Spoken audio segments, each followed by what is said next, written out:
Hello everyone, welcome back another video and in this video we discuss about analysis of AC circuit। ठीक, तो BSc first year का next lecture हम इस video में discuss करने वाले हैं, जिसमें इंट्रोडक्शन में मैं आपको रोटेटिंग वेक्टर और ये सारी चीज़ें मैं बता चुका हूँ। ठीक, तो दो जो रिलेशन मैंने आपको बताए थे वहाँ पर वो आपको ध्यान से रखने हैं। ठीक है, जो हम दो रिलेशन निकाले थे N D I upon D T जो निकाला था जे ओमेगा आई वेक्टर ये वाला और इंट्रीगेटिंग। ठीक है, देखो ये दोनों रिलेशन आपको अच्छे से, ठीक है, यानी आई डॉट ये वाला तो I vector upon j omega के इक्वल होता है और T I upon D T ये इसके इक्वल होता है। ठीक, अब इस वीडियो में हम देखो एनालिसिस पढ़ने वाले हैं इसी सर्किट का। ठीक है, देखो एनालिसिस इसी सर्किट का कहने का मतलब ये है कि मान लो किसी भी सर्किट में अगर जो भी वोल्टेज है, ठीक है, मान लो पहले मैंने कोई भी रेजिस्टेंस या कुछ नहीं यूज किया है, इसी सर्किट सिंपल है, तो उसमें वोल्टेज मान लो कोई फ्लो हो रही है। ठीक है, अगर मान लो कोई ऐसी सर्किट में जैसे मान लो मैं उसमें रेजिस्टेंस यूज करूँ या इंडक्टेंस यूज करूँ या कैपेसिटेंस यूज करूँ, ठीक है, अलग अलग यूज कर रहा हूँ, एक साथ नहीं कर रहे हैं हम, यानी केसेस बनते जाते हैं। जब आप एक साथ करोगे एलसीआर सर्किट बन जाता है, आरसी जो आपने 12th में देखा होगा। तो ऐसे मान लो इसी सर्किट में मैंने रेजिस्टेंस को यूज किया, तब हम ये देखते हैं कि यूज करने के बाद वोल्टेज में क्या चेंजेस आए। ठीक है, वोल्टेज में क्या चेंजेस आए उसकी वोल्टेज वहाँ से पता चल जाता है। फिर वोल्टेज की हेल्प से हम करंट को चेक करते हैं कि करंट में क्या है। ठीक, फिर वोल्टेज और करंट में एक रिलेशन देखते हैं, जहाँ पर आपने फेजर डायग्राम नाम की कोई चीज़ सुनी होगी, जो डायग्राम बनाया जाता है तो वी और आई में रिलेशन से वो चीज़ बनाई जाती है। तो वही सेम चीज़ यहाँ पर हम करने वाले हैं। वोल्टेज हमको पता रहेगा, उसकी हेल्प से हमको करंट निकालना है, और कौन सा वाला निकालना है, जो इमेजिनरी कॉम्प्लेक्स रिप्रेजेंटेशन जो मैंने आपको बताया था उस फॉर्मेट में।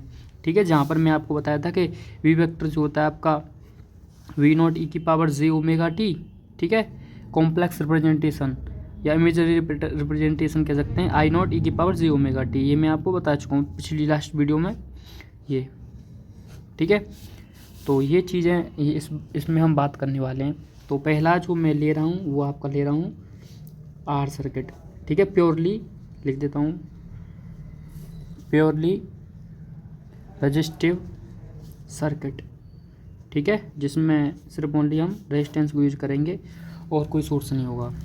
ठीक, तो बनाते हैं इसका डायग्राम। जैसे मान लो ये मैंने रेजिस्टेंस यूज किया, ठीक है, ये हमने कोई एसी सोर्स यूज कर रहे हैं, आपको पता होगा ये एसी सोर्स होता है अल्टरनेटिव करंट को दिखाने का ये।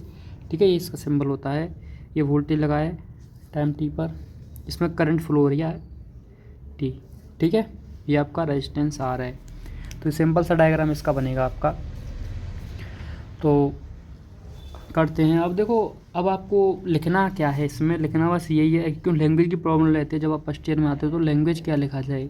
तो आपको देखो कुछ नहीं लिखना है, जो मैं लिखूँ ये नहीं है ज़रूरी कि आप वो भी सेम लिखो। ठीक है, आप डायग्राम में जो चीज़ है वो आप लिख दो बस। ठीक, डायग्राम में जो है वो लिख दो। तो मैंने क्या किया था, मैंने यहाँ पर किया कि कंसीडर एन एसी सर्किट, यानी मैंने एक एसी सर्किट को कंसीडर किया है। ये चीज़ आपको यहाँ पर दिख रही होगी।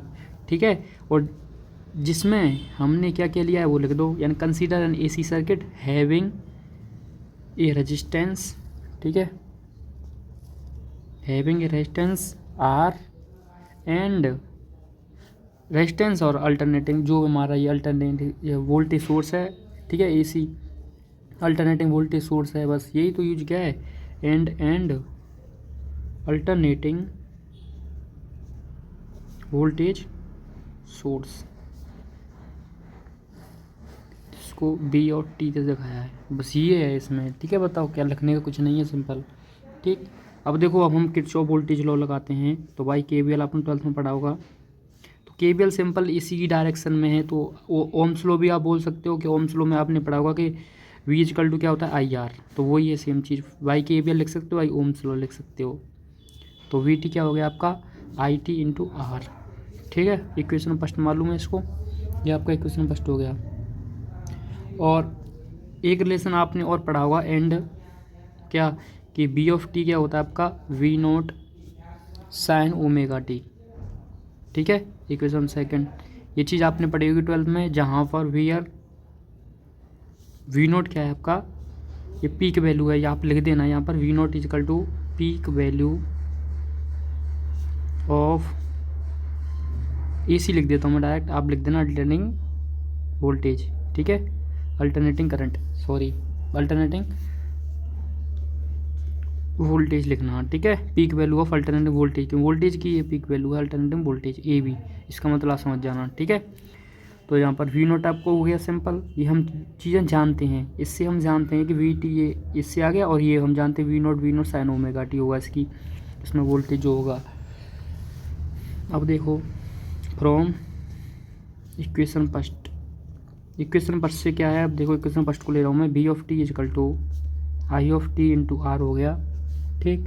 अब देखो ध्यान से, यहाँ से मुझको I निकालना है, मैंने आप पहले बता चुका मैं आपको, हम हेल्प से निकालेंगे I, तो I ऑफ टी निकालूंगा तो ये B of T upon R हो जाएगा, इसको इक्वेशन, इसको थर्ड क्वेश्चन मत मानो, ठीक है। अब आप देखो V ऑफ टी क्या है, ये वैल्यू है ना, रख दो, तो V naught upon R sine omega T, ये हो गया आपका I ऑफ टी, ठीक है, वैल्यू रख दिस, वी टी या V naught sine omega T. अब V naught sine omega T, अब देखो वी नॉट अपॉन आर क्या किसके बराबर हो जाएगा, आई, क्योंकि जानते हैं हम V equal to I R होता है ओम्स लॉ से, तो आई इजकल टू क्या होता है वी अपॉन आर। अगर ये वी नॉट है, वी नॉट अपॉन आर, तो इसका मतलब ये आई नॉट होगा, V naught upon R I naught के इक्वल हो जाएगा, बस ये है, ठीक। तो ये वैल्यू क्या हो जाएगी, I of T is equal to I naught sine omega T, ठीक। इसको मान लो आप इक्वेशन थर्ड, वेयर, जहाँ पर ये लिख लेना आप, आई नॉट जो है वी नॉट अपॉन आर के इक्वल है, एंड आई नॉट क्या आपकी peak value of AC alternative current, ठीक है, अल्टरनेटिव करंट की क्या है, ये पीक वैल्यू है। तो आई थिंक आपको इतना यहाँ तक क्लियर होगा, ठीक। तो देखो ये सारी चीज़ें यहाँ तक हो चुकी हैं इसमें, आई नॉट वी नॉट ये सारी चीज़। अब हम इम्पोर्टेंट बात करने वाले हैं, तो यहाँ पर जो ज़्यादा यूज़ होगा ना वो वेक्टर फॉर्म का होगा, क्योंकि ये सारी चीज़ें में जो मैंने आपको निकाली थी वेक्टर फॉर्म में ही तो निकाली थी ना, आपको देखिए रोटेटिंग, यानी वैसे हमको पता है current end voltage vector quantity नहीं होती हैं, पर लेकिन हम इनको यानी इनका सॉल्यूशन लेने के लिए हम क्या करते हैं, इनको रोटेटिव वेक्टर फॉर्म में यूज़ करते हैं। तो वही चीज़ें हैं यहाँ पर हम यूज़ करने वाले हैं, तो इन वेक्टर फॉर्म, ठीक है। तो अब इन वेक्टर फॉर्म में क्या हो जाएगा, ध्यान से देखना, तो इन वेक्टर फॉर्म में हो जाएगा आपका V vector of T is equal to, भाई ये अब देखो सिंपल यूज किया था, इसको वेक्टर फॉर्म में कर लो, तो ये करंट भी वोल्टेज और रेजिस्टेंस, ठीक है। आई थिंक आपको कोई दिक्कत नहीं होगी ये सारी चीज़ों में। इसको मान लो आप इक्वेशन 4, ठीक, ये हो गया आपको इक्वेशन 4, यानी B vector T is equal to I, क्या किया है बस इसमें, ये मैंने वेक्टर फॉर्म में यूज की हैं चीज़ें, ठीक। अब देखो ध्यान से, सिंस मैंने आपको एक रिलेशन बताया था अभी कि वी नॉट जो होता है हमारा, V naught e⁻ omega T होता है किस में, इमेजिनरी फॉर्म में या कॉम्प्लेक्स रिप्रेजेंटेशन अगर देखोगे तो वी वेक्टर का ये मैंने आपको बताया था अभी, क्योंकि जे क्या है, ये क्या है आयोटा जो आपने पढ़ा था, ठीक है। यहाँ पर हम जे ऑपरेटर के रूप में फॉर्म करते हैं, वहाँ पर आयोटा चलता है, वही सेम प्रॉपर्टी ये इसकी भी होती है जे ऑपरेटर की। तो ये किसका, ये कॉम्प्लेक्स रिप्रेजेंटेशन है इसका। तो सिंस हम जानते हैं कि वी का जो कॉम्प्लेक्स रिप्रेजेंटेशन होता है वो होता है आपका V vector of T is equal to V naught e⁻ omega T, ये हम जानते हैं इक्वेशन 4, ठीक है। तो बस सिंपल, अब कुछ नहीं करना, यहाँ से हमको आई वेक्टर निकाल लेंगे हम, और वी और आई में हम रिलेशन देखेंगे, ठीक। तो देखो अब फ्रॉम इक्वेशन 4, तो फ्रॉम इक्वेशन 4 से क्या है, यहाँ आई ऑफ टी निकालोगे आप, तो ये हो जाएगा V of T upon R, यहाँ से इक्वेशन 5 से इसकी वैल्यू रख दो, फ्रॉम इक्वेशन 5, ठीक। तो वैल्यू रखोगे आप I vector of T is equal to कितनी है, V naught upon R e⁻ omega T, ठीक। ये हो गया यहाँ तक। देखो अब ध्यान से, I vector of T is equal to ये क्या हो जाएगा, I naught e⁻ omega T, तो इक्वेशन नंबर 6। तो ये अब दोनों रिलेशन आप ध्यान से देखो, एक बार इस रिलेशन को देखो और एक बार इस रिलेशन को देखो, तो आपको देखो ये क्या होता है, ये आपको ये पता होगा, ओमेगा होता है आपका एंगुलर फ्रीक्वेंसी, एंगुलर फ्रीक्वेंसी, ठीक है। अब ओमेगा टी ये क्या बताता है हमको, फेज बताता है कि कितना फेज है, ठीक है, फेज एंगल, कितना फेज एंगल है। तो देखो यहाँ पर भी वी में फेज एंगल ओमेगा टी है और यहाँ पर भी ओमेगा टी है। इसका मतलब मैं बोल सकता हूँ कि यहाँ पर फेज में कोई भी डिफरेंस नहीं है, या नो फेज, या इसे आप बोल सकते हो कि फेज में ना तो लैग है ना लीड है। लीड का मतलब ज़्यादा और लैग का मतलब कमी, कुछ नहीं है, फेज डिफरेंस ज़ीरो है यहाँ पर, ठीक है। तो मैं बोल सकता हूँ कि here phi is equal to zero, या आप बोल सकते हो कि नो फेज, ठीक है, नो फेज लैग और लीड, यानी फेज में ना तो कोई लैग है ना लीड है, ठीक, ये आपका है। तो अब देखो, अब इसका हम बनाएंगे फेजर डायग्राम। अब आप ध्यान से समझो, फेजर डायग्राम शायद आपने ये नाम तो सुना होगा, फेजर डायग्राम, ठीक है। तो फेजर डायग्राम ध्यान रखना, वही वेक्टर जो आपने वैल्यू निकाली है इन दोनों के बीच में आपको हर जो हम रिलेशन निकालेंगे बस ये रिलेशन देखेंगे कि हमारा फेज कितना है, ठीक है, फेज में डिफरेंस कितना है, वही सारी चीज़ें हम यहाँ पर निकालने वाले हैं, ठीक है। तो फेजर डायग्राम बनाने से पहले मैं आपको पहले फेजर डायग्राम बता देता हूँ कि फेजर डायग्राम है क्या चीज़, आपको दिख नहीं रहा क्या, इसको हटाते हैं, चलो। ठीक, तो देखो फेजर डायग्राम आपका होता है कि हम रोटेटिंग वोल्टेज, ध्यान समझना कि रोटेटिंग वोल्टेज और करंट वेक्टर जो है ना, इनके बीच में हम रिलेशन देखते हैं। रिलेशनशिप दिखाने के लिए एक रिप्रेजेंटेशन जो डायग्राम हम बनाते हैं उसी को हम फेजर डायग्राम कहते हैं। और डेफिनेशन अगर आप लिखना चाहो तो मैं एक बार बोल रहा हूँ, लिख लो, आराम से बोलूँगा, ठीक है। तो मैं बोल रहा हूँ, the vector diagram representing relationship the vector diagram representing relationship between rotating voltage and relationship between rotating voltage and current vectors, ठीक, rotating voltage and current vectors is known as phasor diagram, ठीक। एक और बार repeat कर रहा हूँ पूरा, the vector diagram representing relationship between rotating voltage and current vectors is known as phasor diagram, ठीक है। तो बनाते हैं इसका फेजर डायग्राम। तो देखो फेजर डायग्राम में क्या होता है, ये जो हम वाई एक्सिस के पर इमेजिनरी को रखते हैं और एक्स एक्सिस पर रियल की बात करते हैं, ठीक है, ध्यान रखना आप ये। तो ये आपका ज़ीरो हो जाएगा। अब देखो ओमेगा टी क्या था, आपका फेज एंगल है, ठीक है, और दोनों में फेज एंगल सेम है। इसका मतलब मान लो ये मैं अगर दिखाना चाहूँ तो ओमेगा टी दोनों का सेम रहेगा। इसका मतलब इसी पर तो हमारा आई वेक्टर होगा, इसी पर बी वेक्टर होगा। पर लेकिन एक चीज़ आप ध्यान से देखो फोकस के साथ, कि जो हमारा आई नोट आ रहा है यहाँ से, अगर आई नोट अगर आप देखोगे, ठीक है, आई वेक्टर अगर बात कर लो या आई के रिस्पेक्ट में अगर मैं बताऊँ आई नोट के रिस्पेक्ट में, तो देखो वी नोट जो है, मान लो बी नोट की वैल्यू जो भी होगी, जो भी मान लो, वो तो उसमें तो कुछ नहीं हो रहा है। पर लेकिन जब आई के लिए निकाल रहे हो तो उसमें आर का डिवाइड लग रहा है। अगर आप डिवाइड लगाओगे तो वैल्यू छोटी होगी, 100% छोटी होनी है। अगर ये वैल्यू छोटी होगी तो इसका मतलब आई वेक्टर भी छोटा होगा। देखो यहाँ पर तो यानी वी नोट है सेफ, तो इसका मतलब ये वैल्यू कुछ देगा, मान लो वी नोट कुछ भी हो। और यहाँ पर देखो वी नोट में आर का डिवाइड लग रहा है, आई वेक्टर टी जब हम निकाल रहे हैं तो वी नोट में आर का डिवाइड लग रहा है। अगर डिवाइड लग रहा है तो इसका मतलब वैल्यू छोटी होगी, तो इसका मतलब ये वैल्यू जो इसका छोटी होगी, ये वैल्यू यानी amplitude of I vector is less than होगा वी वेक्टर टी से, ठीक। तो इसका मतलब अब आप दिखाओगे तो आप समझ गए होंगे कि आई वेक्टर ऑफ टी तो यहाँ होगा और बी वेक्टर ऑफ टी मान लो यहाँ पर है, ठीक है। ऐसा क्यों दिखाया मैंने, क्योंकि आप समझ गए कि आई वेक्टर ऑफ टी एम्पलीट्यूड इसका कम है, क्योंकि इसमें उसका आर का डिवाइड लग रहा है। तो ये ऐसे आप दिखा दोगे, ठीक है। ये इस पर मान लो आर है आपका। तो आई थिंक आपको सारी चीज़ें क्लियर होंगी, ठीक। ये तो ये हो गया आपका फेजर डायग्राम, ठीक है। अब देखो जहाँ पर वैसे फेजर डायग्राम ही आपसे ज़्यादातर पूछेगा। अब मैं आपको वेव डायग्राम भी बता देता हूँ, जो आपने 12th में शायद पढ़ा होगा। वैसे कम चांसेज हैं, वो क्वेश्चन खुद कहेगा कि आपको कौन सा डायग्राम बनाना है। वैसे फेजर डायग्राम ही पूछा जाएगा यहाँ पर लेकिन वेव डायग्राम भी बना देते हैं हमें, ठीक है, जो आपने 12th में पढ़ा होगा वेव डायग्राम, ठीक। तो वेव डायग्राम तो सिंपल है, आपने पढ़ाई होगा। ये आपका चलता है टी के रेस 7, ठीक है। टी ये तो कुछ है ही नहीं, ये तो आपका 0। तो इसी पर आप देखो ध्यान से, वही वी नोट ज़्यादा हुआ आई नोट से, ये तो हमको पहले ही पता है।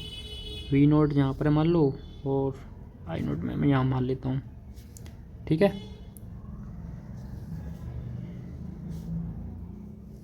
ये हो जाएगा आपका बी टी और आई टी, इस पर दिखा दो बी टी और आई टी, ठीक। तो इसका डायग्राम आप बनाओगे,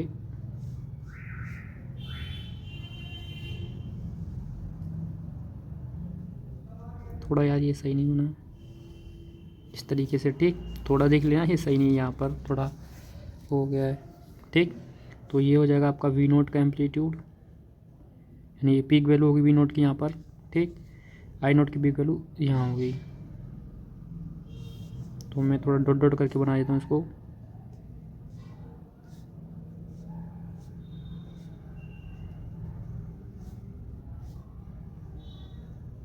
ठीक है। तो इस तरीके से होगी ये आपकी वैल्यू ऐसे, ठीक है। तो वेव डायग्राम तो आपने सीखा ही होगा कि, क्योंकि आपको पता है कि आई नोट कम क्यों रहेगा। आई नोट इसलिए कम रहेगा कि आई नोट जो है वो वी नोट अपन आर है। तो वी नोट तो वैल्यू जो भी होगी, मान लो वी नोट अगर 10 है तो 10 में आर के डिवाइड करोगे तो वैल्यू छोटी हो जाएगी अपने आप समझ सकते हो, सिंपल, ठीक है। तो अब देखो यहाँ से वो आपसे क्वेश्चन, अब और क्या हो सकता है कि वो आपसे पता है, अगर क्वेश्चन कैसे आएगा, वो आपसे कह सकता है कि प्योरली रेजिस्टिव सर्किट बनाइए, रिलेशन ये, फिर आपसे कहेगा इसके लिए फेजर डायग्राम बनाइए। प्योरली रेजिस्टिव सर्किट के लिए फेजर डायग्राम बनाइए, अगर वेव डायग्राम पूछते हैं मान लो तो वेव डायग्राम बनाइए और इसका रिजल्ट बताइए, रिजल्ट, ठीक। तो वो हम बात करने वाले हैं कि आपने अब रिजल्ट क्या सीखा है इससे, क्या रिजल्ट आपने यहाँ से निकाले, उनके बारे में बात करते हैं। तो देखो हम पहला रिजल्ट तो हम यहीं से निकाल सकते हैं कि जो हमारा फेज डिफरेंस है वो क्या है, वो 0 है। इसका मतलब ये लेसन में पहला लिख सकता हूँ कि voltage and current are in same phase, या बोथ लिखना चाहो बोथ लिख सकते हो, both are in same phase, ठीक है। ये मैं अब बता सकता हूँ क्योंकि दोनों में फेज डिफरेंस 0 है, दोनों सेम फेज में है, ठीक। और देखो हम क्या बोल सकते हैं, क्योंकि अभी हमने एक चीज़ देखी यहाँ पर कि वी नोट क्या था आपका, वी नोट ई की पावर जे ओमेगा टी, ठीक है। और आई वेक्टर क्या था आपका, आई नोट ई की पावर जे ओमेगा टी। इसका मतलब जो आई नोट है वो वी नोट अपॉन आर है। यहाँ पर देखो इसी से मैं दो रिलेशन बना सकता हूँ कि जो वी नोट है वो आई नोट बाई आर है, यानी जो वी नोट है वो 1/r टाइम है आई नोट का, ठीक है। ये कह सकता हूँ मैं कि आई वेक्टर जो है वो 1/r टाइम है आई वेक्टर का। और ये भी कह सकता हूँ कि जो मेरा वी नोट है, क्योंकि वी नोट इजकल टू ये हो जाएगा ना, सॉरी, हाँ ठीक है, ठीक। और आपका वी नोट अपन आर क्या है, वो आई नोट है। तो यहाँ से भी हम क्या कह सकते हैं कि आई नोट भी क्या है, 1/r टाइम है, ठीक है। कि वी नोट जो है वो 1/r टाइम है आई नोट का। तो the current amplitude I naught is 1/r time the voltage amplitude V naught. तो दोनों के रिस्पेक्ट में हम बोल सकते हैं ये चीज़ है, ठीक है, कि 1/r टाइम है। तो यहाँ लिख सकते हो आप कि द करंट जो है हमारा current I vector is 1/r time the voltage V vector, यानी वोल्टेज बी वेक्टर के 1/r टाइम है करंट, ठीक। और लिख दो मैं, और एम्पलीट्यूड के रेस्पेक्ट में बात करते हो, the current amplitude I naught is 1/r time the voltage amplitude V naught, ठीक है। तो मुझे नहीं लगता कि दोनों पॉइंट आपको समझने में कोई दिक्कत हुई होगी, क्योंकि मैं आपको बता ही चुका हूँ कि जो हमारा आई नोट वो 1/r टाइम है आपका, ठीक है। आई नोट नहीं है, सॉरी, आई नोट का वी नोट है, आई नोट के 1/r टाइम, ठीक है। वी नोट है आई नोट का 1/r टाइम, वी नोट ज़्यादा है, ठीक। तो ये हो गया आपका पहला, ठीक है। अब बात करते हैं हम, यहाँ से स्टार्ट करते हैं, ठीक। दूसरा क्या है आपका, प्योरली इंडक्टिव सर्किट। तो देखो प्योरली इंडक्टिव सर्किट में सिर्फ ओनली वही सेम चीज़ है ना, वो समझ गए कि आपके प्योरली इंडक्टिव सर्किट कहने का मेरा मतलब क्या है। प्योरली इंडक्टिव सर्किट का मतलब जिसमें सिर्फ ओनली हम इंडक्टेंस यूज करेंगे, ठीक है। तो इसका डायग्राम मैं आपको बना देता हूँ, आपको पता होगा कि इंडक्टेंस आप कैसे दिखा देते हैं ये, ठीक है, इस तरीके से। तो बनाओगे आप डायग्राम इसका, सेम उसी तरह बनेगा जैसा कुछ नहीं है।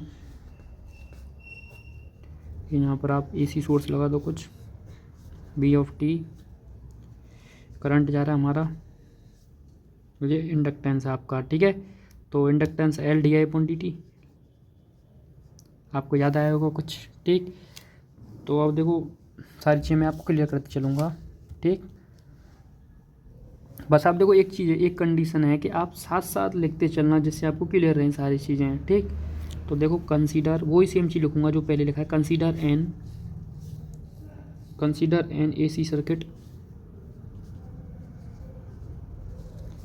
कंटेनिंग, या हैविंग बोल सकते हो आप, ठीक है। कंटेनिंग की मीनिंग गलत हो गई, एक मिनट, कंटेनिंग प्योर इंडक्टेंस, जिसके पास क्या है, प्योर इंडक्टेंस है हमारा L, ठीक है, कनेक्ट विद वोल्टेज सोर्स। देखो दोनों में मैंने अलग अलग लैंग्वेज यूज की है, ठीक है। तो आप किसी भी लैंग्वेज को अपना सकते हो, उसी लैंग्वेज से लिख सकते हो इसको, या इससे लिख दो ना आप, ठीक है। Consider N AC circuit containing pure inductance, simple बात है कि AC सर्किट है, हमने कंसीडर कर लिया है, जिसमें हमने प्योर इंडक्टेंस यूज किया L, जिसको मैंने वोल्टेज VT के साथ कनेक्ट कर दिया है, ठीक है। तो इसमें कोई रॉकेट साइंस नहीं है, सिंपल है, ठीक। और देखो आप अगर लिखना चाहो तो करंट के बारे में भी लिख सकते हो कि इसमें से क्या हो रही है, हमारी करंट फ्लो हो रही है, लिख सकते हो। And let IT be the current flowing through the circuit, ऐसे लिख सकते हो आप कि हम यहाँ से क्या हो रही है, हमारी करंट भी फ्लो हो रही है, ये बोल सकते हो बताना चाहो तो, ठीक है। चॉइस आपके अकॉर्डिंग। फ्रॉम KVL, चलो देखो अब KVL से चलते हैं, किरचॉफ वोल्टेज लॉ। तो देखो किरचॉफ वोल्टेज लॉ, अब देखो करंट इसी साइड में फ्लो हो रहा है और आपका उसमें, तो अभी देखो KVL आप एक बार पढ़ लेना, ठीक है। KVL 12th में आपने पढ़ा होगा, मैं ये एज्यूम करके चल रहा हूँ, आप ध्यान रखना, ठीक।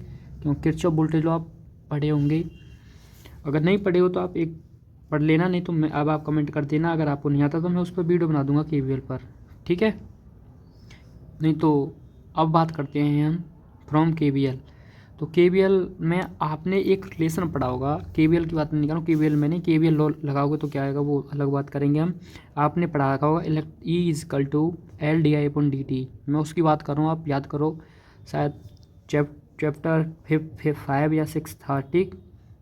हाँ, इंडक्टेंस के ऊपर शायद 5 या 6 कुछ भी होगा, जिसमें आपने निकाला था E=L di/dt, ये रिलेशन निकाला था। अब देखो हम वहाँ पर बात कर रहे थे EMF की, ठीक। अब यहाँ पर हम देखो सेम चीज़ होती है, आपको भी पता होगा कि वोल्टेज और EMF सेम होते हैं, पर लेकिन हम यहाँ वोल्टेज के फॉर्म में देख रहे हैं, वहाँ पर हम इलेक्ट्रोमैग्नेटिक फोर्स के रूप में देखते हैं, वो विद्युत वाहक बल के रूप में, हिंदी में बात करूँ तो, ठीक। तो अब क्या कहना चाह रहा हूँ, मैं कहना चाह रहा हूँ कि E की जगह पर मैं V को डिनोट करके चलूँगा, ठीक है, बस इतना चेंज कर रहा हूँ। तो क्या हो जाएगा, VT=L di/dt, ये, ठीक है। तो रिलेशन कहाँ से आया, वहाँ से आया, E=L di/dt, इक्वेशन फर्स्ट। अब देखो इक्वेशन फर्स्ट, अब देखो इक्वेशन फर्स्ट को हम यहाँ से, अगर मैं एक चीज़ लिखना चाहूँ, इसको अगर मैं वेक्टर फॉर्म में लिखना चाहूँ, ठीक है, अगर मैं इसको वेक्टर फॉर्म में यूज करूँ, इक्वेशन फर्स्ट ये लिख रहा था, can we written in vector form, ठीक है। तो कैसे लिखी जाएगी, वेक्टर फॉर्म एज, तो वेक्टर फॉर्म में इसको लिखेंगे तो सिंपल कुछ नहीं है, सिंपल B को आप वेक्टर के रूप में दिखा दोगे, ठीक। L हो गया, करंट को वेक्टर के रूप में दिखा दोगे, di/dt, ठीक है, यही होगा ना, सिंपल, और कुछ तो नहीं है इसमें। वेक्टर फॉर्म में अगर आपको दिखाना है, can be written in vector form, can be शायद सही नहीं लगेगा, इसको ऐसे लिखना, in vector form can be written as, एक मिनट, थोड़ा इसको लैंग्वेज को ठीक करो, ठीक है। यहाँ लिख दो बस सिर्फ only in vector form, equation first can be right S, ये ठीक है लैंग्वेज, ठीक है। इसको हम इन इक्वेशन फर्स्ट को वेक्टर फॉर्म में इस तरीके से लिख सकते हैं, किस तरीके से कि V को वेक्टर फॉर्म में, करंट को वेक्टर फॉर्म में कर देंगे, ये बस हो गया वेक्टर फॉर्म और गया सिंपल, ठीक। और इसमें कुछ कोई रॉकेट साइंस नहीं है। ये हो गया आपका यहाँ पर। अब देखो ध्यान से, अब आपको पता है वी आर, जहाँ पर हम क्या क्या जानते हैं, पी वेक्टर जो होता है वो वी नॉट ई की पावर जे ओमेगा टी होता है। इसको इक्वेशन थर्ड मान लो, ठीक है। तो और मैंने आपको एक चीज़ वहाँ पर, अब आपको ध्यान, रिलेशन जो बताया था ना लास्ट क्लास में, एक रिलेशन मैंने आपको बताया था कि D I vector upon D T जो होता है जे ओमेगा आई वैक्टर, अब उसका यूज होने वाला है, ठीक है। जे ओमेगा आई वैक्टर, ये तो देखो ये चीज़ हम जानते वी वैक्टर की बार जे ओमेगा टी, ये हो गया यहाँ तक। मुझे लगता है यहाँ तक आपको कोई दिक्कत नहीं होगी, ठीक। इसको सिर्फ बोली वैक्टर फॉर्म में लगा, ये दोनों चीज़ें तो हम पहले से जानते हैं ये, ठीक, ये दोनों। अब देखो यहाँ से आगे आप ध्यान से देखो, ठीक ठीक। अब देखो ध्यान से, ये आपको दिख रहा होगा कि D I upon D T, ये वाला रिलेशन एक बार और एक बार हाँ एक बार आप कहाँ है, सेकंड क्वेश्चन जो हमने माना था ये, इन दोनों को ध्यान से देखो, ठीक है। इन दोनों में आपको एक चीज़ दिख रही होगी, D I upon D T की जगह पर मैं ये vector D I upon vector upon D T की जगह पर मैं जी ओमेगा आई वेक्टर यूज कर सकता हूँ, ठीक है। तो वही मैं यहाँ पर यूज करने वाला हूँ।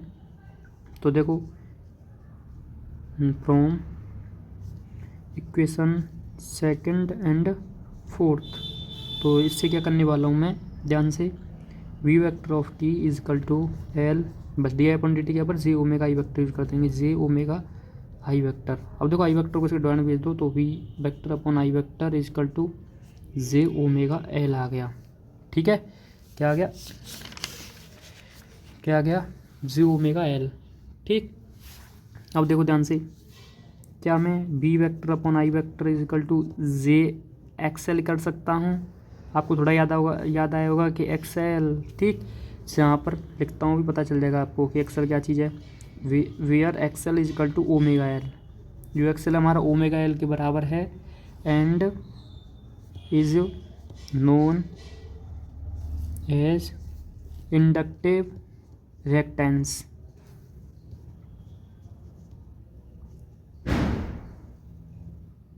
ठीक है। तो इंडक्टिव रिएक्टेंस होता है हमारा एक्सएल, एक्स ही पढ़ा होगा आपने, कैपेसिटिव रिएक्टेंस, ठीक है। तो एक्सएल क्या है, inductive reactance, XL equal to omega L होता है। तो यहाँ से एक रिलेशन मिल गया हमको, एक्सएल क्या किसके बराबर है, ओमेगा एल के इक्वल है, ठीक है। ये हम यहाँ से जान गए।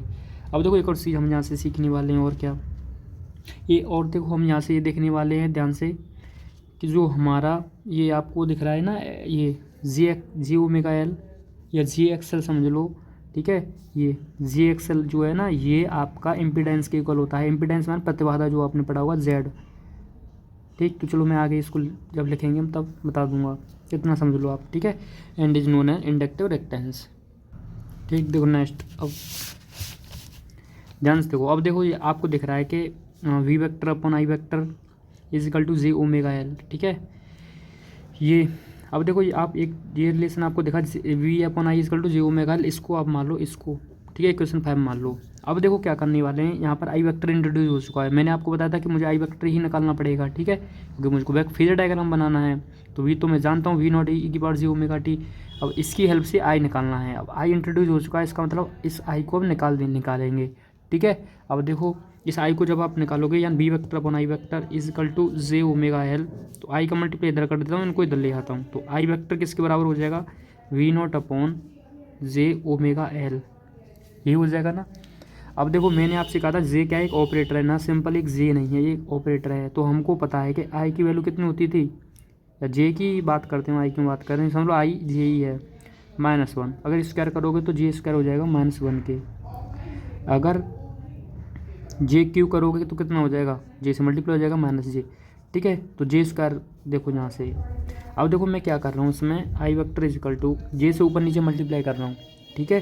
तो जे से ऊपर मल्टीप्लाई करूँगा तो ये जे हो जाएगा, और नीचे जे स्क्वायर हो जाएगा। ये आपका वी वेक्टर पर ओमेगा एल है ही, ठीक है।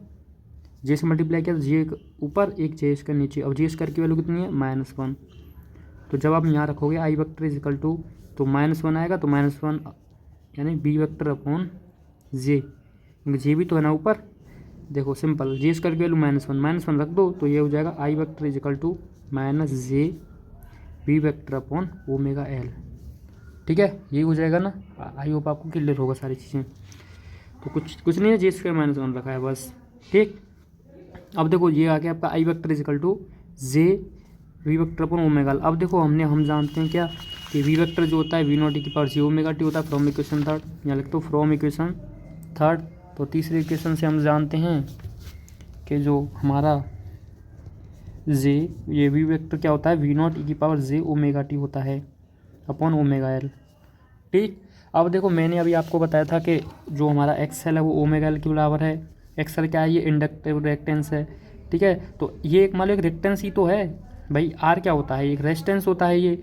अब एक्सएल क्या है, ये इंडक्ट, ये भी एक रेजिस्टेंस की तरह ही है, ये भी तो एक बाधा ही तो है, पर लेकिन ये इंडक्टेंस जो बाधा उसमें जो भी मान लो बाधा उत्पन्न करेगा वो इसकी बात कर रहा है एक्सएल की। तो इसका मतलब ये भी तो एक रेजिस्टेंस की तरह अगर आप देख सकते हो इसको भी।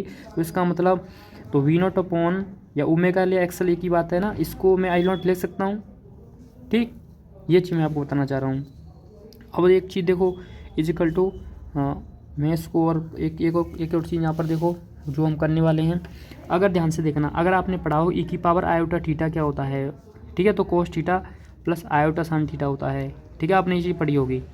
और ई की पावर माइनस आयोटा थीटा हो तो वो क्या होता है, वो आपका cos theta minus iota sine theta के इक्वल होता है। ये होता है प्रॉपर्टी। ठीक है, ये अगर आपको पता है तो अच्छा, नहीं पता तो आप देख लीजिए। अब तो अगर मानो माइनस जे है, अब ध्यान से देखो मैं क्या करने वाला हूँ।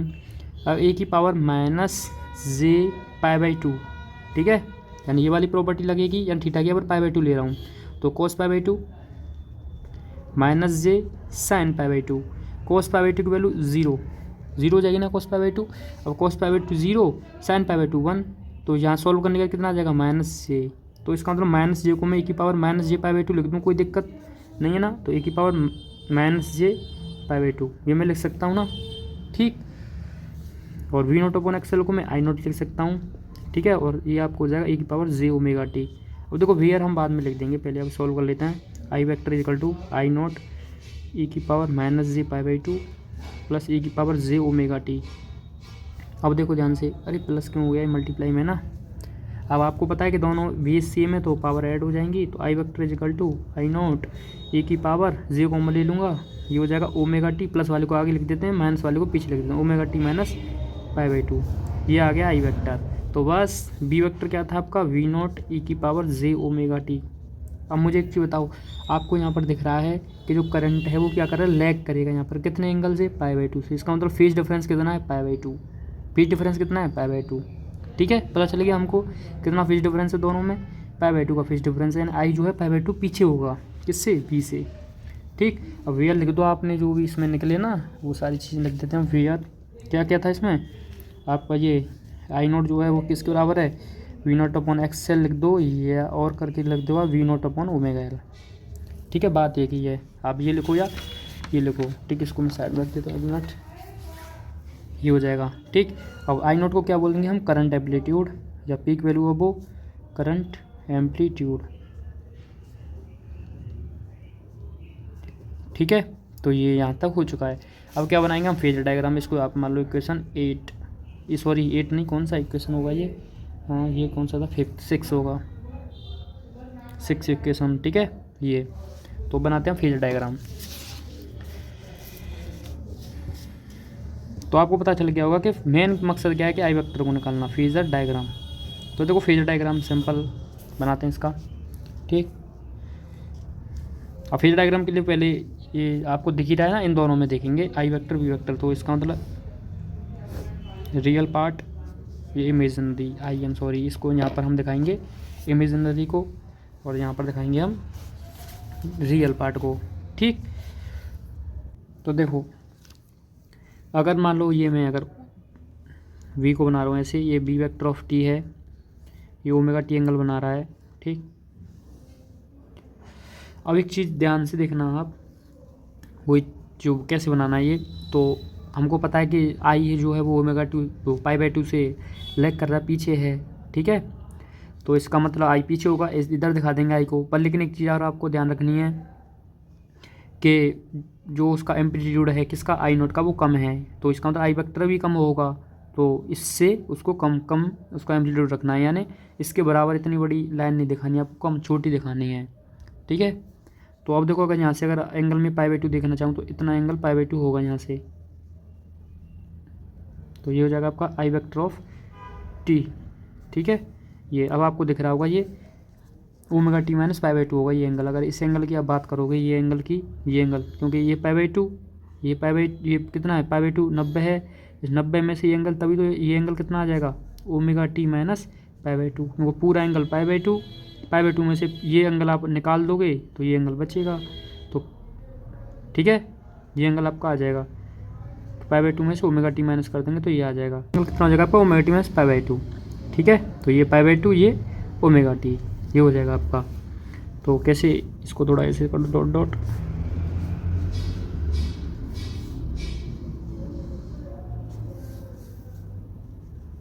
इस तरीके से आपका ये बन जाएगा फेजर डायग्राम।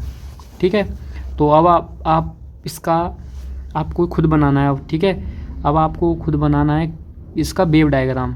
ठीक है, देखता हूँ मैं आपको वेव डायग्राम, पर आपको चलो मैं बता ही देता हूँ, क्योंकि आप बताओगे कहाँ पर कैसा बनाया हमने। तो ये आपको हो जाएगा वी नोट आई नोट। अब देखो ध्यान से देखना कि जो करंट है हमारा पाई बाई टू पीछे है, पीछे होगा इससे, यानी ये चल चुका होगा इस तरीके से। ठीक, तो हमारा आई नोट मान लो ये यहाँ पर है आई नोट। ठीक, तो ये पाई बाई टू एंगल से पीछे होगा यहाँ पर, जैसे मान लो ये पाई बाई टू है। देखो ऐसे भी दिखा सकते हो आप, ऐसे, या आप ऐसे भी दिखा सकते हो, जो मैं इस तरीके से इसको बना रहा हूँ। ठीक,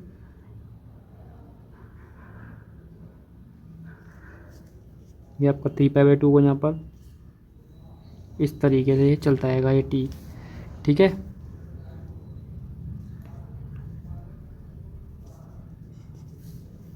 ये इस तरीके से बन जाएगा इसका एक वेव डायग्राम।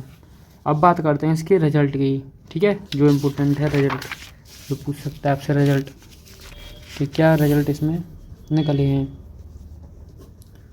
तो देखो पहला, अगर मैं रिजल्ट की बात करूं तो पहला तो वही, the current lag behind the voltage by phase angle pi by to, ये लिख सकता हूं मैं कि दो करंट जो है हमारा, the current lag behind the voltage by phase angle pi by to, कितने फेज एंगल से वो पाई बाई टू फेज एंगल से क्या कर रहा है, लैग कर रहा है। ठीक, ये एक इम्पोर्टेंट है इसमें। और सेकंड क्या लिख सकते हैं हम, और सेकंड हमको पता है क्या कि आई नोट जो था वो क्या था आपका V naught upon X omega L था, एक्स या कुछ भी बोल लो। तो यहाँ से मैं कह सकता हूँ कि जो हमारा करंट का जो एम्पलीट्यूड है वो वोल्टेज के एम्पलीट्यूड का 1 अपॉन ओमेगा एल टाइम है, ये हम लिख सकते हैं। तो समझ गए ना आप, ये क्या लिख सकता हूँ मैं, the current amplitude I naught is 1 upon omega L time. Omega L time क्या है, किसका, वोल्टेज का, the voltage amplitude V naught. ठीक है, और अब एक चीज़ भी लिख सकते हो इसी में आप, देखो ये जो ओमेगा पर डिपेंड कर रहा है ये, क्योंकि आल्सो डिपेंड, क्योंकि हमें पता है कि जो हमारा I naught is equal to V naught पर ओमेगा एल है, तो ओमेगा की एल की वैल्यू अगर बढ़ेगी या घटेगी तो उस पर डिपेंड करेगी आई नॉट की वैल्यू। तो ये भी आप लिख सकते हो कि आल्सो डिपेंड्स ऑन फ्रेक्वेंसी